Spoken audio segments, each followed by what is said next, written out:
Shalom, apa kabar Bapak Ibu Saudara-saudari sekalian?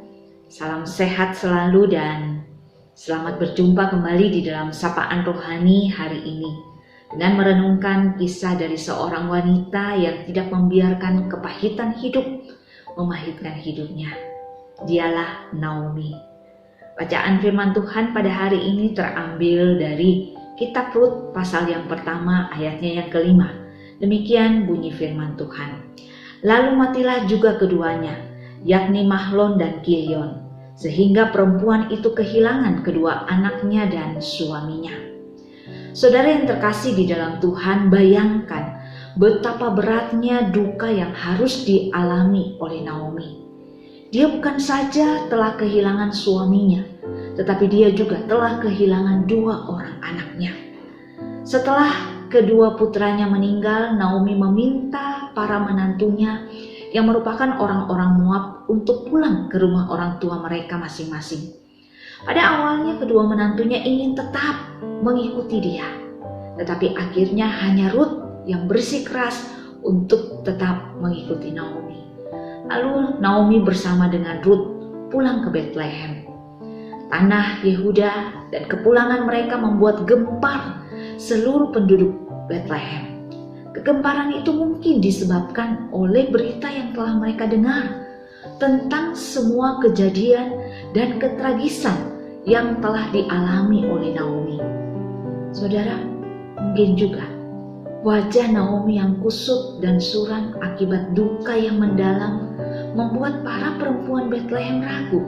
Apakah itu benar Naomi yang dulu mereka kenal, sehingga mereka bertanya, Naomi kah itu? Tetapi Naomi berkata kepada mereka, janganlah sebutkan aku Naomi, sebutkanlah aku Mara, sebab Yang Maha Kuasa telah melakukan banyak yang pahit kepadaku. Saudara, Naomi memiliki 1001 alasan untuk menjadi pahit dan putus asa dalam hidupnya. Bayangkan, dia tidak saja meninggalkan zona aman dan nyaman di kampung halamannya Betlehem dan menjadi orang asing di tanah Moab, tetapi dia juga ditinggalkan sekaligus oleh suami dan kedua anak laki-lakinya. Hidupnya kini jauh dari arti namanya, yaitu orang yang menyenangkan atau my pleasure, delight.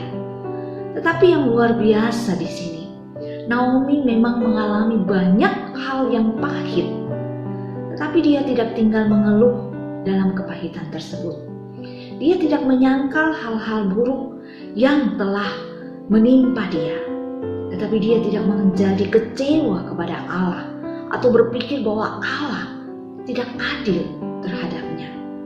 Fokus perhatian Naomi bukan pada masa lalu, bukan pada pengalaman pahitnya, melainkan pada masa depannya dan kebaikan orang-orang yang terdekat dengan dia. Siapa? Yaitu menantu yang dikasihi seperti anaknya sendiri. Rupanya pilihan sikap respon Naomi adalah sesuai dengan namanya, yaitu Naomi tetap menjadi pribadi yang menyenangkan walaupun di tengah-tengah kepahitan hidupnya. Kita dapat belajar dari Naomi, khususnya di dalam menyikapi situasi dan kondisi perjalanan hidup kita dari hari ke hari. Yaitu pertama, saudara, walaupun merasa tangan Tuhan menekan dirinya, namun Naomi tidak berontak dan meninggalkan Tuhan Allahnya. Naomi tetap menekuni imannya kepada Tuhan dan menyerahkan hidup ke dalam kemurahan tangan Allahnya. Lalu yang kedua, walaupun dia kehilangan semua orang yang dicintainya, dia tidak kehilangan kasih untuk tetap dibagikan kepada mereka yang ada di sekitarnya. Saudara, Tuhan menghargai kualitas pilihan sikap hidup Naomi. Orang yang menabur iman dan kasih dengan air mata sambil dia terus tetap melangkah maju, Tuhan janjikan dia akan menuai dengan sukacita, seperti yang tercatat di dalam Mazmur 126 ayat 5 sampai ayatnya yang ke-6. Mari kita satu di dalam doa.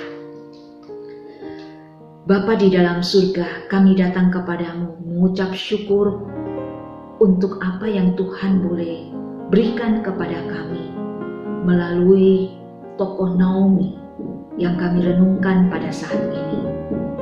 Di tengah-tengah segala kepahitan hidup, di tengah-tengah segala pergumulan hidup, di tengah-tengah segala persoalan yang dia hadapi, dia tetap memandang kepada Allah. Dan dia tetap berbagi kasih dengan orang-orang yang ada di sekitarnya. Tuhan, tolonglah kami supaya kami juga tetap dapat menjadi hamba-hambamu, menjadi anak-anakmu yang menyenangkan hatimu dan menjadi berkat bagi sesama kami. Tuhan berkati seluruh jemaatmu di dalam kehidupan mereka. Tuhan pimpin dan sertai selalu dan bawa iman mereka untuk tetap memandang kepada Tuhan. Karena kami percaya ketika kami memandang kepada Tuhan, meskipun kami harus berlinang dengan air mata karena pergumulan situasi kondisi yang dihadapi, tetapi ketika kami melangkah maju ke depan, maka di sanalah suatu saat nanti kami akan menuai sukacita, sorak-sorai di dalam Tuhan. Terima kasih ya Tuhan. Kami bersyukur kepadamu demi nama Tuhan kami Yesus Kristus. Amin. Terima kasih. Tuhan Yesus memberkati kita semuanya. Sampai jumpa.